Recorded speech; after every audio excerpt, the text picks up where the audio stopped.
have you seen growth from Tommy? Yeah, I think each day, each really day, he comes in to work the right way in the meeting room, the classroom, in the install, then on the field, and he's grown every day. He's learning. I think he's taken steps in the right direction as far as his footwork, the huddle command, all going through his progressions, even the protection game. So there's a bunch of elements of his game that he's improving each day. Mike, is there any, the conundrum with running backs, they only have so many carries in their career. Is there any thought to limiting Saquon's workload down the stretch here so he's fresher for the later, next season, whatever, when games are more meaningful? I'd say our training staff, they do a great job of taking care of those guys throughout the week so that they're ready to go on Sunday so they can go and give maximal effort. So you don't have any long-term doesn't go into your short-term play, long-term thinking doesn't go into your short-term play call. I think we're just mostly just focused on today, and how that works. I know the guys are, getting their prehab and trying to get their bodies right for this week. When you evaluate guys coming out of college or things like that, do you take into consideration their workload to know what their career longevity could be like in the NFL? I think there's short answer, yes. You look at that, you see, how many touches they've had and that kind of stuff. But I think every player is just a little bit different. Some guys, can take that. Some guys you got to manage. So it's kind of on a per player basis. Is there a way to tell, other than just his yards per carry drop, with all the numbers you guys now have with the GPS tracking and all, is there a way to see this guy might be on the decline because this number dropped or this specific number dropped?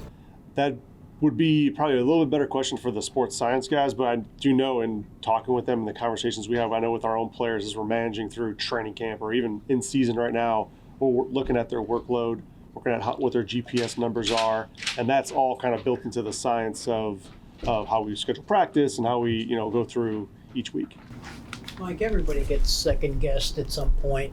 I mean, on the play that most people talk about in that game, that 4th and 2, I guess, what was the reasoning behind the call and why did it go wrong? Yeah, I think that call, it was one of those plays where on 4th down, you want to try and give you as much flexibility as you can, whether it's a run or a pass. So it was kind of one of those RPO categories. We just didn't get it done. There's been a lot of young rookie quarterbacks, record number this year. What does that mean for the league? Obviously, some of that circumstance and injury, but what that says about the league kind of going forward. I'd say it's always good to have young players in. I think it's a youthful league and guys are younger, but I don't think at the expense of guys getting hurt or knocked out. You never want to see players get hurt, but I think it's just a testament to the players and to the coaches that they're getting those guys ready to go and stepping up and playing meaningful games. When you were in the league, it was still you draft the rookie, he sits for a year or two, then he plays, and now it's you draft and you play him right away. Have you seen from when you were a player to now the game planning and the playbooks adjust to the point where maybe it's more easily digestible for a younger guy? Yeah, and I'd say every offense is a little bit different with that, whether their terminology, but I know how we do it here. We try to limit those words so guys can just play fast, get in and out of the huddle, get set, evaluate the defense. So from that standpoint, you're seeing that trend kind of throughout high school, college, and even into the pros. Have you contemplated coming down to the field in regards to, I know you like being up top, but yeah, have you thought about maybe making a change and helping down below? I guess? Yeah, I mean, I like being up top, and really it's to the preference of the head coach where he wants me, and I fully support that. So he wants you up. Yeah, he's the one who recommended you be in the booth. It was a combination. We both talked about it, and we both agreed it's probably the best thing to do, just to get a space, get some, have some quietness down there when things are going crazy. So I think it's fine. I like it up there. Mike, how understanding that in the heat of the moment, you sometimes want players, I would assume, to be frustrated and to want to do more or to do better. But during this week, how have you seen the offensive guys, maybe particularly the wide receivers, acclimate to, they have a new quarterback. It's maybe not going as well as they want, but the frustration may or may not be helpful. Yeah, I think it's about just getting on the same page with the quarterback, working with them, and then them, communicating and understanding how he sees certain looks, how he sees certain routes, and just getting on the same page. And that's just like any week really. So it's just that process that we're going through.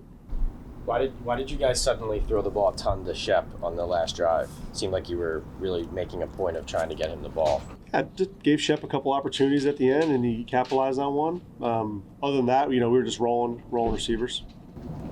Like how hard has it been to evaluate your receivers this year with the offensive line problems earlier in the season? Now, obviously, down to your third quarterback, none of them are going to come close to their career averages.